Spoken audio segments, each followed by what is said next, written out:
Welcome back to Let's Play Lode Runner: The Legend Returns. I wanted to show you guys a bit how the save function works.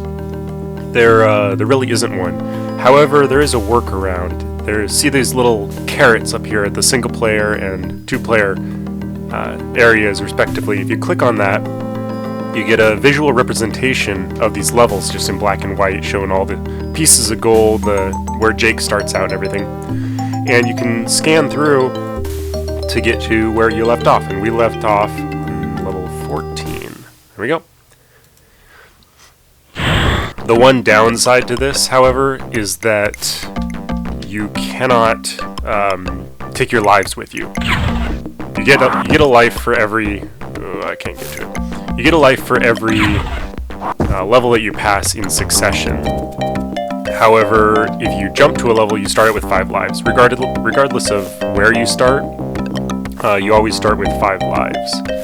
So, you know, there's definitely a benefit to doing it all in one go.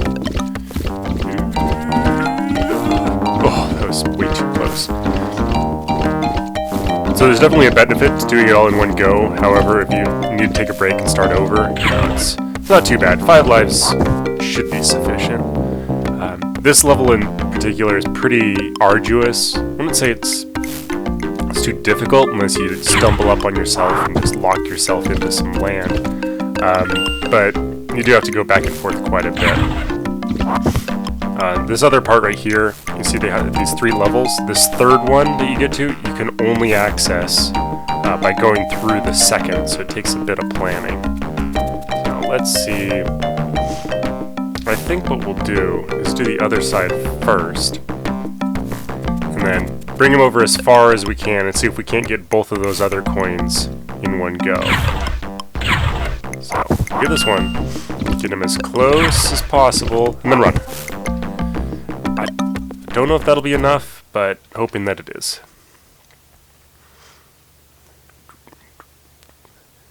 And I know we can't get that gold on the bottom rung on either side without incurring their wrath. So we'll go down here. Nope, nope. I didn't want to do that. Darn it. Oh well. Excuse me.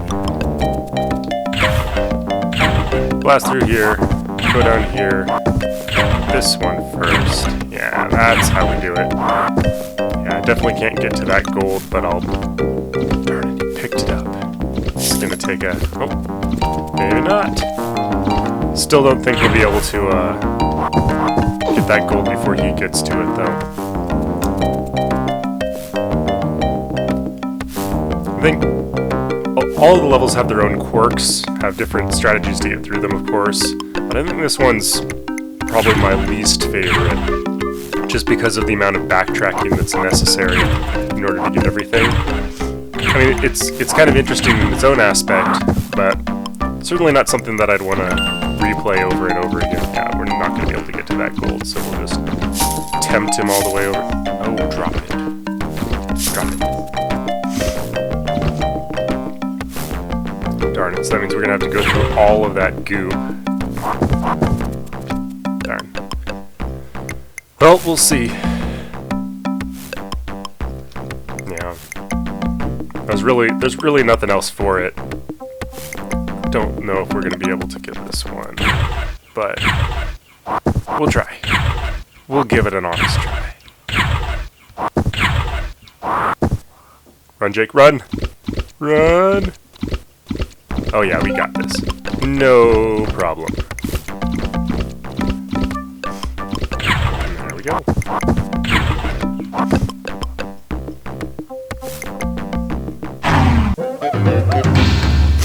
Alright, this one is pretty interesting. So, you'll notice there's no gold. There's no gold in this level. However, I'm going to get them both stuck together so I can just hop across their tops. Hop across their tops. Hop tops. You'll notice there's no gold on this level. But there is a key. So, the gate technically is open right now. We just can't access it because we don't have the key to unlock it. good to go up there, no problem, grab the key, and then cheese it. And it will take some doing, because we got to do it all real quick. This is just about as opposite to the last level we got as it's possible to be, because it's all done relatively quickly. Oh. So these three, are they close enough in a row? We might be able to do this. Darn. Nope, nope, nope. We're not gonna make it. Alrighty.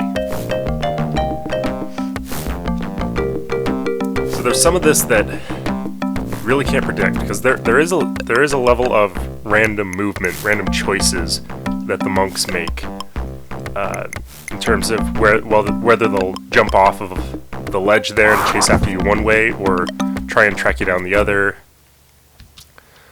For the most part, you can reasonably predict what they're going to do for a wide variety of cases, but not everything.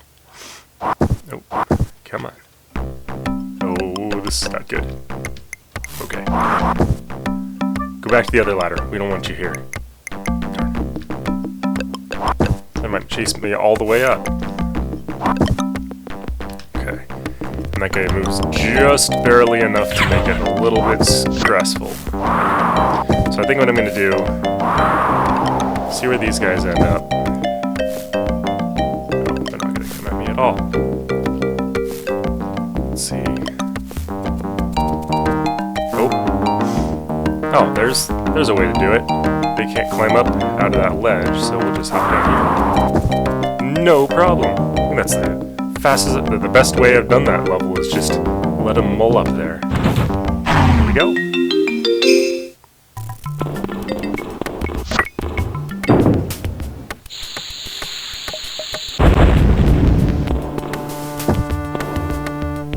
Nice one, Jake.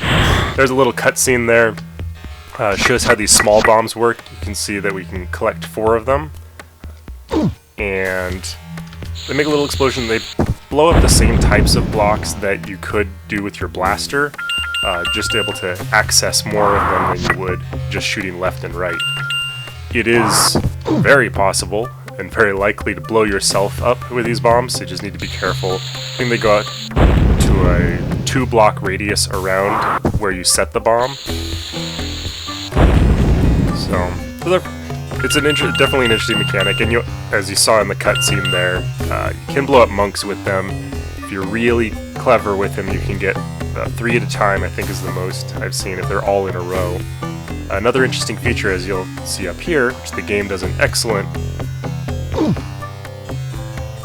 job of showing, is you can set them up in a chain reaction like that. And of course the terrain will heal back from these small bombs. There are other items that we'll get along the way, but those are the only ones that you can pick up more than one. Okay, so this is an example of where we'll have to blow up the monks. You can't possibly run underneath them in time. So, kill them both, and then make a mad dash. We've got a few more bombs, but I don't think we won't need them until we jump down here.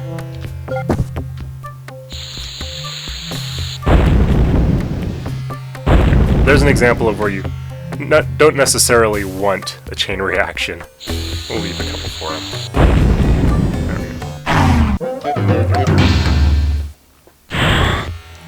You may have noticed also that we've entered a new biome, and this is the sort of cave or desert landscape here, where they introduce the bombs. The game has quite a variety. I'm not sure exactly how many. We'll find out through the course of the Let's Play how many there are in terms of the different biomes. I remember being at least 5, but there'll probably be more. When you go in the level creator, you have access to all of them as well. Alright. This one also has a pretty tricky mechanic. Something you can't really avoid are levels where monks will do stuff before you can do anything to them. Like this one here. He was already down on that ladder before I could do anything to dissuade him, so I'm going to have to come over here, Now, one way that I've solved this before is timing the movements to jump right on top of him when he's at the highest point of his animation. But I found out that you can do that, because timing it to jump just at the right moment is pretty tricky, and usually it ends up in me getting eaten. But that way, that's the first time I've gotten it on the first try. Usually it doesn't quite line up to the top of his, because he has to be at the highest point of his animation for that bomb explosion to reach him from that. Otherwise he counts as the next bring down. Alright, so this is an interesting level. It kind of demonstrates that you can exile these monks rather than kill them outright. So I'll set up a bomb here,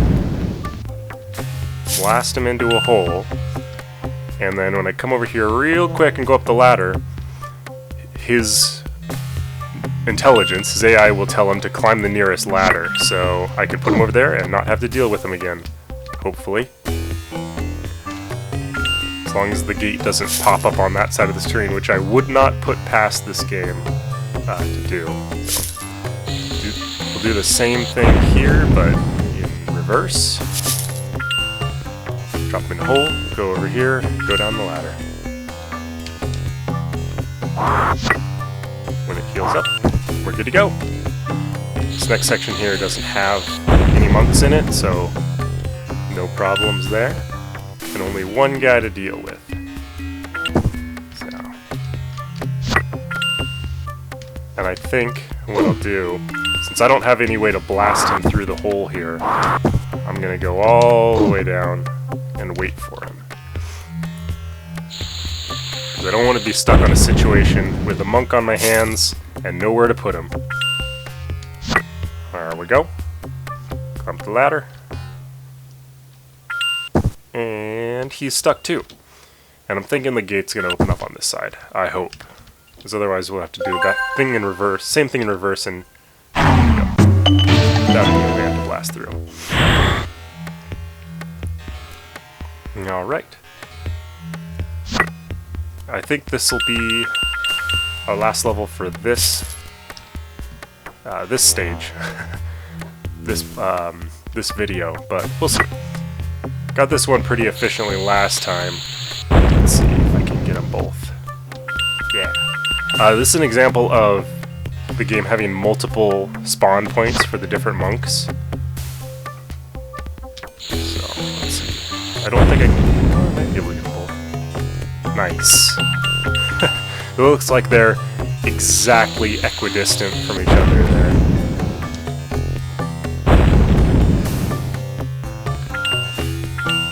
There's also, you see there, that one monk who's now at the bottom of the ladder.